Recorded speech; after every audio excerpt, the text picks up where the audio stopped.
Hello students, welcome back to my channel. আজ আমি তোমাদের সাথে ভূগোলের দ্বিতীয় অধ্যায় অস্থির পৃথিবীর প্রশ্নোত্তরের সেকেন্ড ক্লাস শেয়ার করছি। এর আগে কিন্তু অলরেডি প্রথম দ্বিতীয় অধ্যায়ের আলোচনা এবং প্রশ্নোত্তরের ক্লাস আমি শেয়ার করেছি। তোমরা যদি এখনও সেই ক্লাসগুলো না দেখে থাকো, এই ক্লাসের দেওয়া ডেসক্রিপশন বক্সে তোমরা কিন্তু তাদের লিঙ্ক পেয়ে যাবে, তোমরা সেখান থেকে সেগুলো দেখে নিতে পারো। তো আজকের প্রথম প্রশ্ন রয়েছে, ভূমিকম্পের কেন্দ্র কাকে বলে? ভূত্বকের অভ্যন্তরে বা ভূগর্ভের যে স্থান থেকে কম্পনের উৎপত্তি হয় তাকে বলে ভূমিকম্পের উৎসস্থল বা ভূমিকম্পের কেন্দ্র। বৈশিষ্ট্য: কেন্দ্রের পরিসর। ভূমিকম্পের কেন্দ্র কোনো একটি নির্দিষ্ট বিন্দুতে সীমাবদ্ধ নয়, বরং বেশ কিছুটা জায়গা জুড়ে অবস্থান করে। নেক্সট হচ্ছে কেন্দ্রের গভীরতা। ভূমিকম্পের কেন্দ্র সাধারণত ভূপৃষ্ঠ থেকে 50 থেকে 100 কিলোমিটার গভীরতার মধ্যে থাকে। যদি শুধু কাকে বলে আসে তখন তোমরা শুধু সেটাই লিখতে পারো, কিন্তু যদি টিকা হিসেবে আসে বা বৈশিষ্ট্যও আসে আলাদাভাবে তখন কিন্তু তোমরা বৈশিষ্ট্যগুলোও দিতে পারো। তো আমি সবটাই একসঙ্গে দিয়ে দিয়েছি, তোমরা কিন্তু প্রশ্ন বুঝে অ্যান্সারটা লিখবে। এরপরে রয়েছে ভূকম্প তরঙ্গ কি? ভূমিকম্পের ফলে যে শক্তি উৎপন্ন হয় সেই শক্তি ভূমিকম্পের কেন্দ্র উপকেন্দ্র থেকে পৃথিবীর অন্যান্য স্থানে দ্রুত ছড়িয়ে পড়ে। এই তরঙ্গকে ভূকম্প তরঙ্গ বলে। ভূমিকম্পের উপকেন্দ্র কি? ভূমিকম্পের কেন্দ্র থেকে ঠিক উলম্ব দিকে ভূপৃষ্ঠের যে বিন্দুতে ভূকম্প তরঙ্গ প্রথম এসে পৌঁছয় সেই বিন্দুকে ভূমিকম্পের উপকেন্দ্র বলে। এটি ভূপৃষ্ঠে অবস্থিত ভূমিকম্প কেন্দ্রের নিকটতম স্থান। এই অঞ্চলেই ভূমিকম্পের ফলে সবচেয়ে বেশি ক্ষতিগ্রস্ত হয়। নেক্সট হচ্ছে ভূকম্পীয় তরঙ্গ কয় প্রকার ও কি কি? ভূকম্পীয় তরঙ্গকে 3 ভাগে ভাগ করা যায়, যথা পি তরঙ্গ বা অনুদৈর্ঘ্য বা প্রাথমিক তরঙ্গ, এস তরঙ্গ বা অনুপ্রস্থ বা গৌণ তরঙ্গ এবং এল তরঙ্গ বা পৃষ্ঠ বা পার্শ্ব তরঙ্গ। পরের প্রশ্ন হচ্ছে, বিপর্যয় ব্যবস্থাপনা কাকে বলে? কোনো বিপর্যয় ঘটার পূর্বেই প্রতিরোধমূলক ব্যবস্থা, সাবধানতা অবলম্বন, যেমন মানুষসহ বিভিন্ন জীবজন্তুর প্রাণহানি রোধ এবং সম্পত্তি নষ্টের পরিমাণ কমানো, বিপর্যয় চলাকালীন পরিকল্পিত ব্যবস্থা গ্রহণ এবং বিপর্যয় ঘটার পরে দ্রুত ত্রাণ ও উদ্ধার কার্য পরিচালনা করা এবং বিপর্যয়ের সঙ্গে সংশ্লিষ্ট সকল প্রতিষ্ঠানকে একত্রিত করে বিপর্যয় মোকাবিলাকেই বিপর্যয় ব্যবস্থাপনা বলা হয়। এত অবধি ক্লাসটা যাদের ভালো লাগছে তারা কিন্তু ক্লাসটাকে লাইক করো, কমেন্ট করো, ফ্রেন্ডদের সাথে বেশি করে শেয়ার করে দিও। আর যারা এখনও সাবস্ক্রাইব করোনি তারাও কিন্তু সাবস্ক্রাইব করে নিও। আর তোমরা কিন্তু জানো তোমরা প্রশ্ন উত্তরের পিডিএফটাও খুব ইজিলি পেয়ে যাও, কিন্তু কিভাবে পাবে সেটা কিন্তু আমি ক্লাসের কোনো এক জায়গায় বলবো, তাই ক্লাসটা কিন্তু তোমাদের শেষ অবধি দেখতে হবে। এরপরের প্রশ্ন রয়েছে, পি তরঙ্গ বলতে কি বোঝো? পি তরঙ্গের যে অপর নাম সেগুলোও কিন্তু তোমরা মনে রাখার চেষ্টা করবে, কারণ পরীক্ষায় কিন্তু যে কোনো একটা নাম দিয়েই তোমাদের আসতেই পারে। ভূমিকম্পের কেন্দ্র থেকে উৎপন্ন যে তরঙ্গ কঠিন তরল ও গ্যাসীয় মাধ্যম দিয়ে প্রবাহিত হয় তাকে পি তরঙ্গ বা প্রাইমারি ওয়েভ বলে। এরপরে রয়েছে এস তরঙ্গ বা অনুপ্রস্থ বা গৌণ তরঙ্গ কাকে বলে?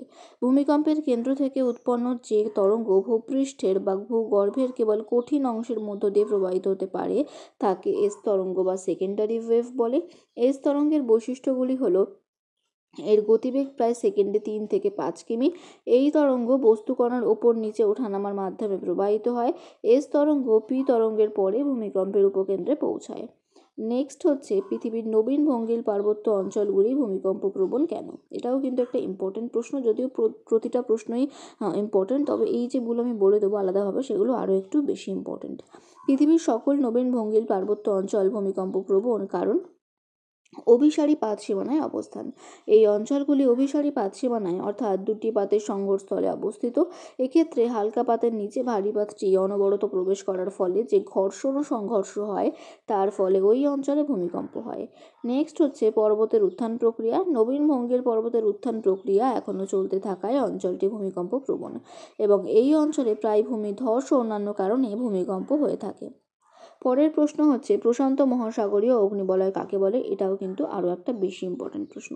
পৃথিবীর অধিকাংশ জীবন্ত আগ্নেয়গিরি প্রশান্ত মহাসাগরকে বলয়ের মতো ঘিরে রেখেছে। এজন্য প্রশান্ত মহাসাগরের দুদিকের উপকূলীয় ভূমিকম্প প্রবণ ও আগ্নেয়গিরি অধ্যুষিত অঞ্চলকে প্রশান্ত মহাসাগরীয় অগ্নিবলয় বলা হয়।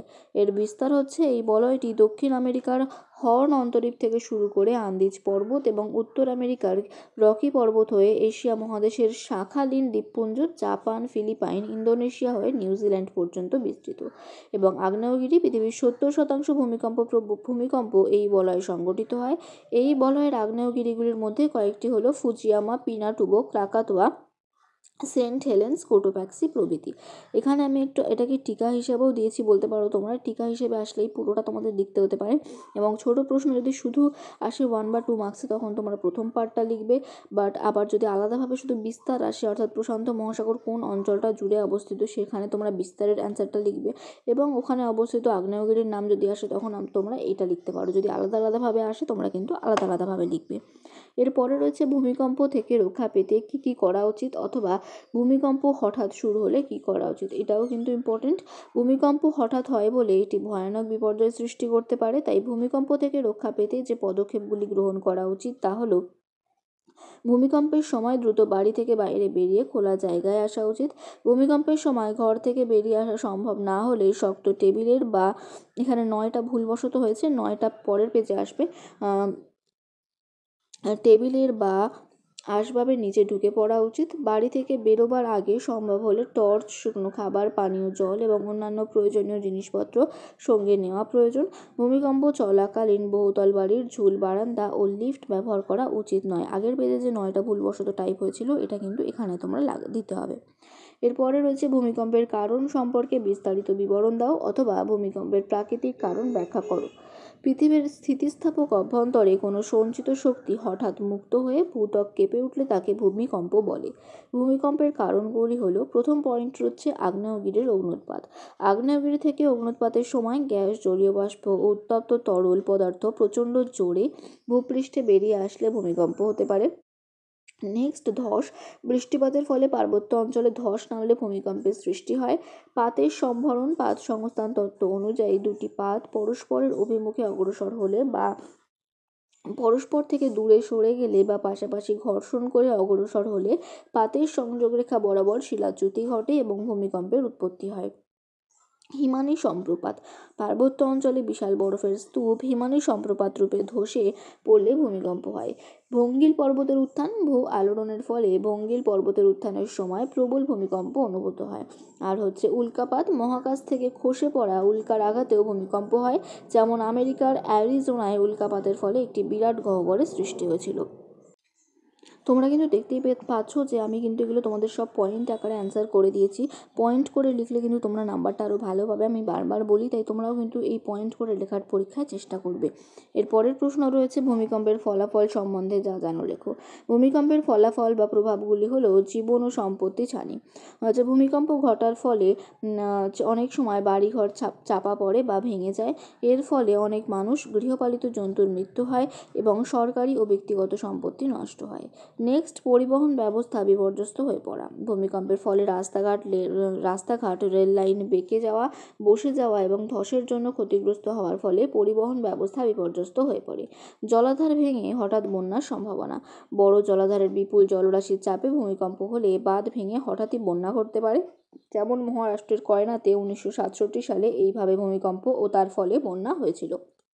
নেক্সট পয়েন্ট হচ্ছে সুনামির সৃষ্টি। সমুদ্র তলদেশে সৃষ্ট ভূমিকম্প প্রবল সামুদ্রিক ঢেউ সৃষ্টি করে।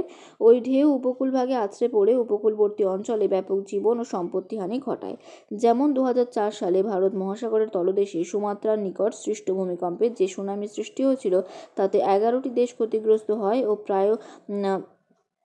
প্রায় লক্ষ মানুষের প্রাণহানি কিন্তু হয়েছিল।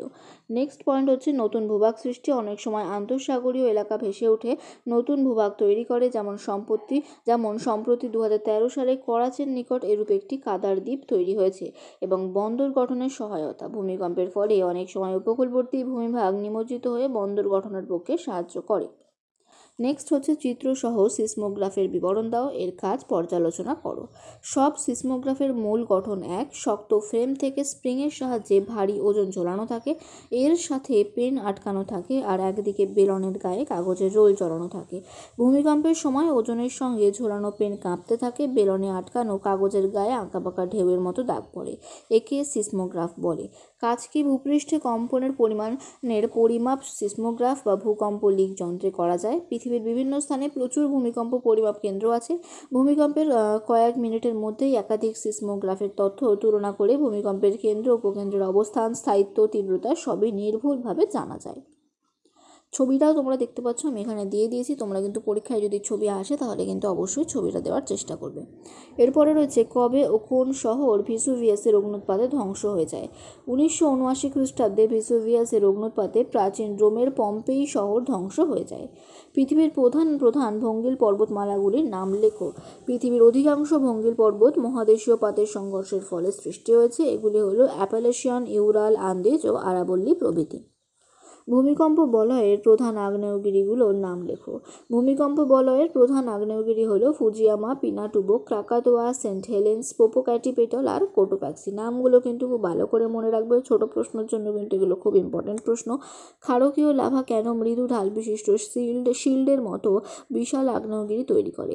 ক্ষারকীয় লাভায় সিলিকার পরিমাণ কম, এটি কম সান্দ্র, তাই এগুলি বহু দূর পর্যন্ত প্রবাহিত হয়ে মৃদু ঢাল বিশিষ্ট শিল্ডের মতো বিশাল আগ্নেয়গিরি তৈরি করে, যেমন মৌনা লোয়া। নেক্সট হচ্ছে 2004 সালে সুনামির বিবরণ দাও। 26শে ডিসেম্বর 2004 সালে ইন্দোনেশিয়ার সুমাত্রা দ্বীপের কাছে ভারত মহাসাগরের নিচে 8.9 মাত্রায় ভূমিকম্প ও ভয়ঙ্কর জলোচ্ছ্বাস বা সুনামি হয়। এর ফলে ভারত সহ দক্ষিণ পূর্ব এশিয়ার 11টি দেশে বহু ক্ষয়ক্ষতি হয় ও 3 লাখ মানুষের প্রাণহানি হয়। নেক্সট, ক্রাকাতোয়া ও মাউন্ট পিনাটুবোর বিস্ফোরণের ফলে কী ঘটেছিল? 1883 সালে ক্রাকাতোয়া এবং 1991 সালে মাউন্ট পিনাটুবোর বিস্ফোরণে গ্যাস ভস্ম ধোঁয়ার বিরাট মেঘ সারা পৃথিবীর বায়ুমণ্ডলে ছড়িয়ে পড়ে। ফলে সূর্যের আলো ও উত্তাপ পৃথিবীতে পৌঁছাতে বাধা পায়। এর ফলে বেশ কয়েক বছর ধরে পৃথিবীর তাপমাত্রা হ্রাস পায় এবং পৃথিবীর বিভিন্ন প্রান্তে 1 বছর ধরে রঙিন সূর্যাস্ত দেখা যায়।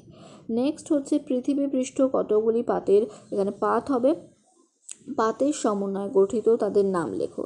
পৃথিবী পৃষ্ঠ 6টি বড় পাত ও 20টি ছোট পাতের সমন্বয়ে গঠিত। বড় পাতগুলি, এখানে তটা পড়েনি, একটু প্রিন্টিং মিস্টেক হয়েছে, এগুলো আমি যখন পিডিএফ শেয়ার করব আমি কিন্তু সেখানে ঠিকভাবে শেয়ার করে দেবো। পাতগুলি হলো প্রশান্ত মহাসাগরীয় পাত, ইউরেশীয় পাত, আমেরিকান পাত, আফ্রিকা পাত, ইন্দো অস্ট্রেলীয় পাত এবং আন্টার্কটিকা পাত। তাহলে আজকে আমি তোমাদের সাথে আরও 20টা প্রশ্ন উত্তর শেয়ার করলাম। মোট 40টা ইম্পর্টেন্ট সংক্ষিপ্ত বা 2 মার্কসের প্রশ্ন, 2-3 মার্কসের প্রশ্ন কিন্তু শেয়ার করেছি এবং কয়েকটা আর একটু বড় প্রশ্নও আছে। তো এই ক্লাসটা যদি তোমাদের ভালো লাগে, ক্লাসটাকে লাইক করো, কমেন্ট করো, ফ্রেন্ডদের সাথে বেশি করে শেয়ার করে দিও। আর যারা এখনও সাবস্ক্রাইব করোনি তারা কিন্তু সাবস্ক্রাইব করে নিও। আর এই ক্লাসের পিডিএফটা পেতে তোমরা মেল করবে স্ক্রিনে দেওয়া এই মেল আইডিতে। তোমরা তোমাদের গার্জিয়ানের হেল্প নিতে পারো এবং স্ক্রিনে যে সাবজেক্ট দেখতে পাচ্ছ অ্যাজ ইট ইজ তোমাদের কিন্তু সেই সাবজেক্টটাই লিখতে হবে।